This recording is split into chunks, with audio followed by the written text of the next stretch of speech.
સુરત શહેરમાં નશાની બદીને નેસ્ત નાબૂદ કરવા અને યુવાનોને નશા કરતા અટકાવવા રાંદેર પોલીસની અનોખી પહેલ હાથ ધરી છે, જેમાં વિવિધ પ્રકારની અવેરનેસ ફેલાવવા માટે કાર્યક્રમ યોજાયો હતો।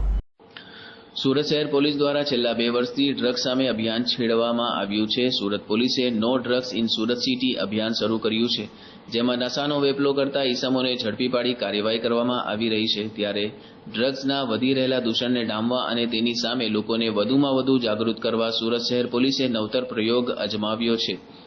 અગાઉ સુરતમાં પોલીસ દ્વારા આજની યુવા પેઢી ડ્રગ્સની દૂર રહે અને લોકો જાગૃત થાય માટે નો સે નો ડ્રગ્સ નો જાગૃતિની રેલીનું આયોજન કરવામાં આવ્યું હતું।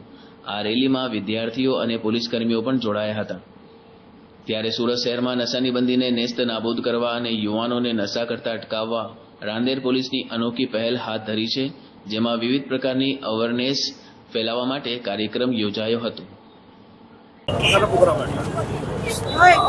સીપી સરના આદેશથી સમગ્ર સુરત સિટીની અંદર એક અભિયાન ચલાવવામાં આવ્યું છે અને અભિયાનની અંદર જે પણ એવા સ્પોટ છે, ધારો કે અમે રાંદેર પોલીસ સ્ટેશનની વાત કરીએ તો રાંદેર પોલીસ સ્ટેશનની અંદર બાપુનગર અને સુભાષનગરની અંદર ગુનાહિત પ્રવૃત્તિઓ કરતા હોય એવી જગ્યાઓએ અમે સ્પોટ પહેલેથી નક્કી કરી અને એ લોકોને અવેર કર્યા છીએ કે તમારી જોડે જો ઘરમાં છરી, ચપ્પા, રેમ્બો, તલવાર કે આવું કંઈ પણ હોય તો એ તમે સત્વરે એ નાશ કરો એનો, અથવા પોલીસ એના ઉપર કડકમાં કડક પગલાં લઈ અને ગુનો દાખલ કરશે।